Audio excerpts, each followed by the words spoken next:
여러분 혹시 이런 얘기 들어보셨어요? 잘난 아들은 국가의 아들이고요. 돈 잘 버는 아들은 사돈의 아들이랍니다. 그런데 빚진 아들은 바로 내 아들이고요. 또 아들이 사춘기가 되면 남남이 되고, 아들이 군대 가면 손님이 되고, 장가 가게 되면 사돈이 된다, 이제 그런 말이 있더라고요. 지금 제가 여러분들에게 소개시켜 드리려는 한 아들이 있어요. 이 아들은 자기가 낳은 어머니를 불편하게 만들었던 아들입니다. 여러분, 옛날에 자녀를 낳게 되면 행복한 것이고 기쁨이고 뿌듯한 보람인 것이죠. 아내로서 어머니가 된다라고 하는 것은, 그 가정의 대를 이어갈 아들을 낳았다는 것은 감격적인 것이란 말이에요. 그래서 이 감격적인 순간이 바로 아들이 태어나는 것입니다. 그런데 태어난 이 아들이 어머니에게 수고로움이 될 정도로 불편하고 불행한 탄생이 된 것입니다. 그래서 지금 여러분들에게 이 아들에 대해서 하나님 말씀으로 소개를 드리려고 해요. 역대상 4장 9절에서 10절까지 말씀 제가 여러분들에게 소개해 올립니다.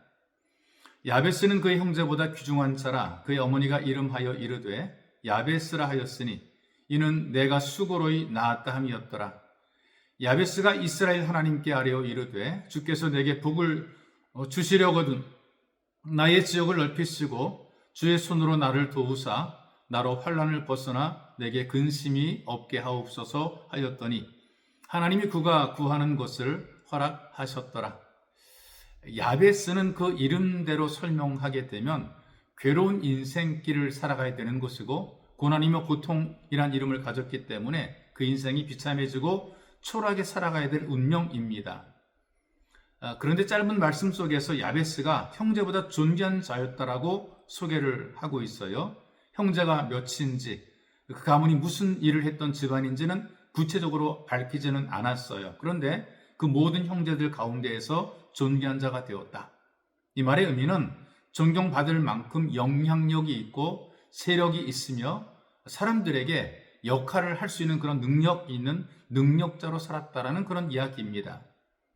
그 야곱이요, 그 세겜이라는 곳에서 살아갈 때에 세겜족의 추장 하몰에게 아들이 있었는데 그 아들이 야곱의 딸인 디나를 사랑하게 됩니다. 그래서 결혼하고 싶어 하죠. 그때에 야곱의 아들들이 이 세겜 족장에게 이렇게 얘기를 해요. 네가 우리와 사돈 맺기를 원하면 우리처럼 할례를 받아라, 그렇게 얘기를 하는 것이죠. 그래서 세겜에 있는 모든 족속들이 할례를 받게 됩니다.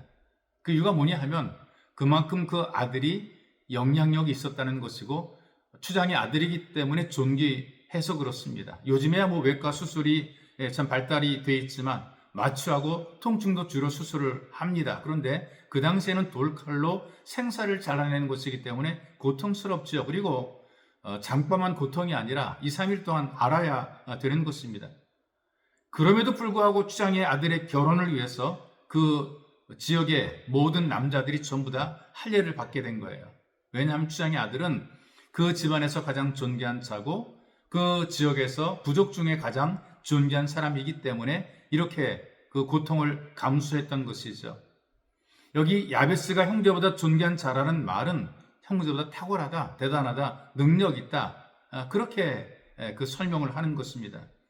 누구보다 괴롭게 출발한 인생이었어요. 그런데 모든 형제보다 월등히 뛰어나고 탁월하게 살아갑니다.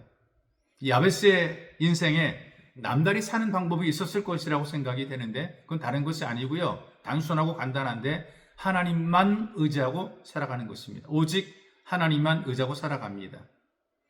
뭐 그냥 이렇게 비참한 상태로 뭐 그냥 살다가 대충 살다 죽으면 그만이지, 그런 생각 하지 않았어요.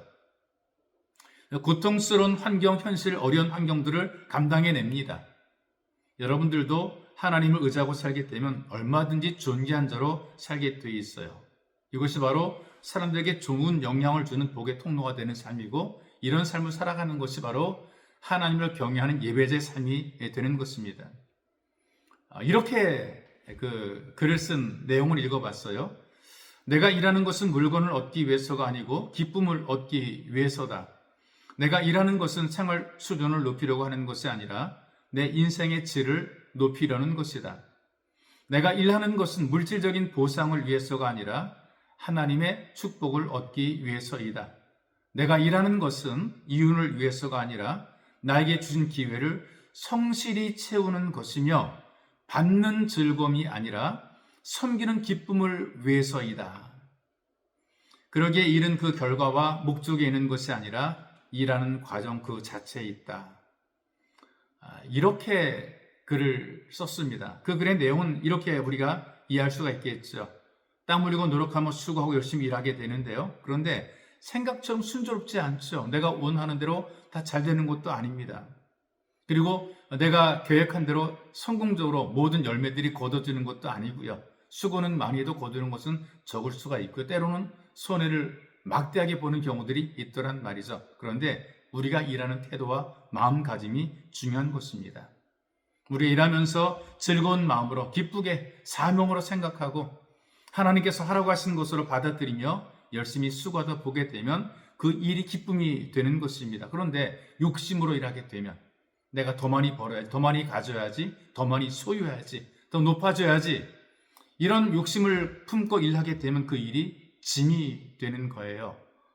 여러분들이 어떤 일 하든지 지나쳐 욕심을 가지고 이거를 잘하겠다는 이유와 목적이 더 많은 소유를 위한 것, 신분 상승과 지위를 위한 것이라면 마음의 무거운 부담들을 가지고 살게 됩니다.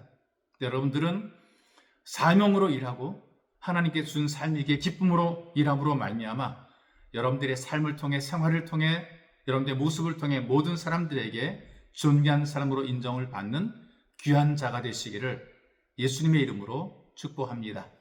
좋으신 아버지 고맙습니다. 우리에게 은혜와 사랑을 베풀어 주어서 이 땅을 살아갈 때에 우리가 우리 자신의 욕심과 탐욕을 위해서 사는 것이 아니라 사람들에게 도움을 주는 존귀한 자로 영향력 있는 삶을 살아갈 수 있도록 우리를 깨우치시니 감사합니다.